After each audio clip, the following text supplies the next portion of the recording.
अस्सलाम वालेकुम student, hopefully आप सब खैर ऑफिस से होंगे। बेटा आज की वीडियो में हम जो है एमडी कैट के एग्ज़ाम रजिस्ट्रेशन फॉर्म को फिल करना सीखेंगे। इस वीडियो में मैं आपको कंप्लीट प्रोसेस बताऊंगा कि आईडी किस तरीके से क्रिएट करनी है, फॉर्म को किस तरह से फिल करना है और उसके बाद हम किस तरीके से लॉगिन करके अपने स्टेटस को चेक कर सकते हैं।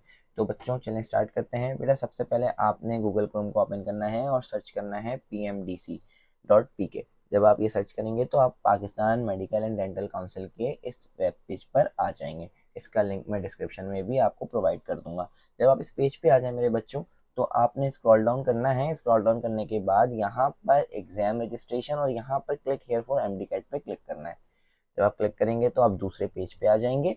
इस पेज पे आपने दो चीज़ें नोट की होंगी, लॉगिन और रजिस्टर्ड। बेटा अगर आपकी आईडी पहले से बनी हुई है तो आपने ईमेल एड्रेस और पासवर्ड के थ्रू लॉगिन करना है। अगर आप फर्स्ट टाइम आईडी क्रिएट कर रहे हो तो आपके पास रजिस्टर्ड पे एक ऑप्शन होगा, रजिस्टर्ड पे क्लिक करना है।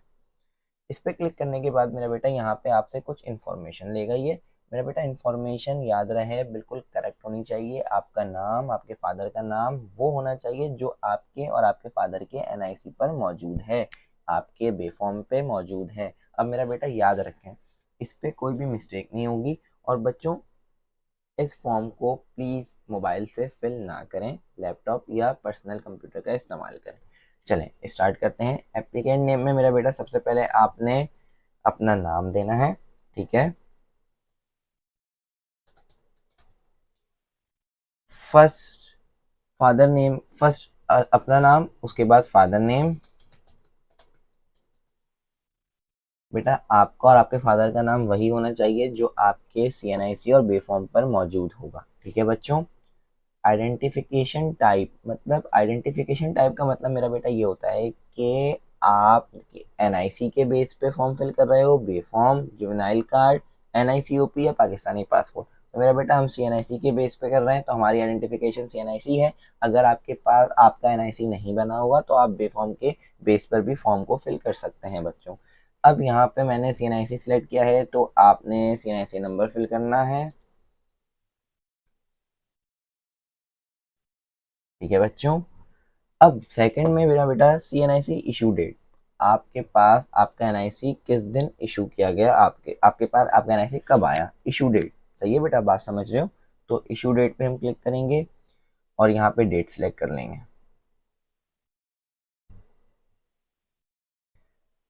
सेल नंबर आपने इनपुट देना है मेरा बेटा। उसके बाद जेंडर सेलेक्ट करोगे। बर्थ डेट, आपकी डेट ऑफ बर्थ सेलेक्ट होनी चाहिए। ईमेल एड्रेस मेरा बेटा यहाँ पर।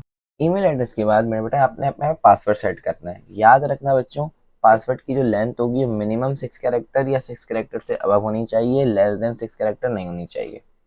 यहाँ तक करने के बाद बच्चों साइन अप करना है आपने। अब आपके पास अकाउंट क्रिएटेड का एक मैसेज आ गया कि your account created successfully. Login करते हैं बेटा। लॉगिन पे यहाँ पे ईमेल आईडी वही होगी जो आपने अभी प्रीवियस इनपुट दिया था, ठीक है। Password, login. जब हम लॉगिन करेंगे तो हमारी इंफॉर्मेशन पहले से यहाँ पर मौजूद होगी, हमें कुछ एक्स्ट्रा इंफॉर्मेशन देने की ज़रूरत है। सबसे पहले मेरा बेटा यहाँ पर सिटी ऑफ रेजिडेंस, आपकी आप कौन सी सिटी से बिलोंग करते हो, आप कराची से हो, एबटाबाद से हो, इस्लामाबाद से हो, कहाँ से हो। तो मैं कराची यहाँ पे सिलेक्ट करता हूँ। उसके बाद डोमिसाइल, डोमिसाइल आप सिलेक्ट करोगे कहाँ का है, तो कराची सिंध में है तो हम सिंध का सिलेक्ट करेंगे। आप अपने सिटी के अकॉर्डिंग यहाँ पे रीजन और प्रोविंस सेलेक्ट कर सकते हो, ठीक है बेटा। सिटी ऑफ डोमिसाइल क्या होगा मेरा बेटा, कराची। और कराची कहाँ से, ईस्ट, वेस्ट, सेंट्रल कहाँ से, तो आप ये सिलेक्ट कर लो, ठीक है। यूनिवर्सिटी, अब मेरा बेटा याद रखिए अगर हम सिंध की बात कर रहे हैं, कराची की बात कर रहे हैं तो सिंध में होगा टेस्ट, ठीक है। आप अपने सिटी के अकॉर्डिंग यहाँ पर आ जाएगा। अच्छा नीचे वाला जो ऑप्शन है बेटा वो इंटरनेशनल, उसके लिए इंटरनेशनल बच्चों के लिए, ठीक है। तो सिंध का जो मेरा बेटा टेस्टिंग है वो टेस्ट जो होगा सिंध का वो कहाँ होगा बेटा, आईबीए टेस्टिंग, आईबीए में, ठीक है। उसके बाद सिटी सिलेक्ट करो कराची, क्योंकि आप कौन से सिटी में टेस्ट देना प्रेफर करते हो, तो आप कराची आपने सेलेक्ट किया तो यहाँ पर भी सिटी क्या होगी बेटा, कराची होगी, ठीक है। एजुकेशन टाइप, आपकी एजुकेशन क्या है जब आप फॉर्म को फिल कर रहे हो। आपने इंटर किया हुआ है, आपने ओ लेवल्स किया हुआ है, आपने ए लेवल्स किया हुआ है, आपकी एजुकेशन क्या है। ठीक है, तो अभी आप सेकेंड ईयर के स्टूडेंट हो। ठीक है, मतलब बहुत सारे बच्चे होते हैं जिन्होंने जो रिपीटर्स होते हैं, ठीक है, तो उन्होंने एफएससी किया हुआ होता है या ए लेवल्स किया हुआ होता है। तो आप यहाँ पे एफएससी के स्टूडेंट हो तो एफएससी सिलेक्ट करोगे, ए लेवल्स के हो तो ए लेवल्स सिलेक्ट करोगे। ठीक है, टोटल मार्क्स। अच्छा बेटा याद रखें, यहाँ पे दो ऑप्शन है, या तो आप रिपीटर हो, अगर आप रिपीटर हो तो आप अपने प्रीवियस इंटर के मार्क्स अपलोड करोगे, लेकिन ये इस साल रजिस्ट्रेशन हो रही है तो इस साल सेकेंड ईयर का रिजल्ट आ तो गया है लेकिन मार्कशीट नहीं आई है, तो हम फर्स्ट ईयर के बेस के अकॉर्डिंग जो है फॉर्म फिल कर रहे हैं। तो यहाँ पे आपने फर्स्ट ईयर के मार्क्स एंटर करने हैं।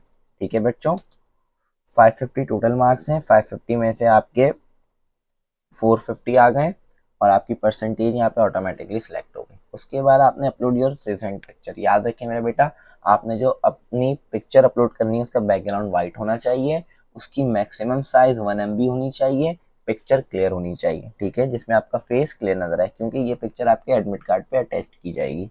यहाँ से मैं फाइल सिलेक्ट करता हूँ मेरा बेटा, और हम अपनी पिक्चर सेलेक्ट कर लेंगे। पिक्चर सेलेक्ट करने के बाद सेकंड में क्या है मेरा बेटा, अपलोड योर मार्कशीट। आपने मार्कशीट सेलेक्ट करनी होगी, तो अपनी मार्कशीट भी अपलोड करनी है आपने। तो यहाँ से हम मार्कशीट सेलेक्ट करते हैं, मार्कशीट सेलेक्ट हो गई। सेकंड में थर्ड ऑप्शन क्या है मेरा बेटा, अपलोड योर सीएनआईसी। अगर आपने सीएनआईसी के बेस पे फॉर्म फिल किया है तो आप सीएनआईसी के पिक्चर पेस्ट करेंगे यहाँ पे, अगर आपने बे फॉर्म के अकॉर्डिंग किया है तो बे फॉर्म। ठीक है मेरा बेटा, तो यहाँ पर हम सीएनआईसी सेलेक्ट करते हैं और लास्ट है डोमिसाइल। सही है, डोमिसाइल की पिक्चर आपने अपलोड करनी है। उसके बाद यहाँ पर चेक करना है और सबमिट एप्लीकेशन पे क्लिक करना है। जब आप सबमिट कर देंगे तो आपकी जो ये जो सारी चीज़ें हैं, आपकी सारी इन्फॉर्मेशन यहाँ पे शो हो जाएंगी। मेरा बेटा यहाँ पर शो होने के बाद यहाँ पर देखें, यहाँ पर पेमेंट स्टेटस आ रहा है अनपेड। जब आप फी वाउचर प्रिंट करवा के फी पे कर देंगे तो यहाँ पर पेड का ऑप्शन आ जाएगा। अब मेरा बेटा मैं आपको बताता चलूँ कि फी वाउचर कैसे प्रिंट आउट करवाना है। तो यहाँ पर पे नाउ के बटन पे आप क्लिक करेंगे तो बेटा बेटा आपकी जो फी है वो है 9,000 और 30 रुपीज़ आपका बैंक चलान है। अब आपके ऊपर डिपेंड करता है कि आप ऑनलाइन पे करना चाहते हैं या बैंक चलान के थ्रू। तो यहाँ पर एग्री पे क्लिक करेंगे, मैं बैंक चलान के थ्रू पे करना चाहता हूँ तो इस पर क्लिक करूँगा, तो मेरा जो बैंक चलान है वो मेरे पास डाउनलोड हो जाएगा। ठीक है बच्चों, डाउनलोड होने के बाद आप उसका प्रिंट करवाएं। प्रिंट करवाने के बाद ये देखें, ये बैंक चलान आपका डाउनलोड हो गया। तो ये बैंक चलान की जो फीस आ रही है 9,000 रजिस्ट्रेशन फीस है और 30 RS जो है आपके पास वो बैंक चार्जेस है। ठीक है बच्चों, तो ये आपने प्रिंट करवाना है। प्रिंट करवाने के बाद आप जब ये पे कर दोगे, सबमिट करवा देंगे, तो यहाँ पर आपका जो स्टेटस है मेरा बेटा, वो स्टेटस आपके पास पेड का आ जाएगा। होपफुली बच्चों ये पूरा का पूरा कंप्लीट प्रोसेस आपको समझ में आ गया होगा। अब दूसरी बात ये मेरा बेटा, ये आपने 48 आवर्स के अंदर अपने बैंक चालान को पे करना है और मेरा बेटा ये फ़ी रिफंडेबल नहीं होगी, ये फ़ी आपको रिटर्न नहीं मिलेगी। ठीक है, साथ ही साथ मेरा बेटा याद रखें कि आपने टेस्ट से पहले पहले, लास्ट डेट से पहले पहले इस फॉर्म को फिल करना है। अगर आप लास्ट डेट के बाद फिल करेंगे तो लेट चार्जेस के साथ आपने फ़ी सबमिट करवानी होगी। और जब आप ये पे कर देंगे फ़ी तो डैशबोर्ड में यहाँ पर आपके पास अनपेड की जगह पेड का ग्रीन मार्क हो जाएगा। होपफुली कि मेरे बच्चों आपको ये वीडियो पसंद आई होगी और इस आसान से प्रोसेस को फॉलो करके आप अपने एमडी कैट का रजिस्ट्रेशन फॉर्म फिल कर सकते हैं। ठीक है बच्चों, मिलते हैं आपसे नेक्स्ट वीडियो में, जब तक अपना ख्याल रखें। अल्लाह हाफ़िज़।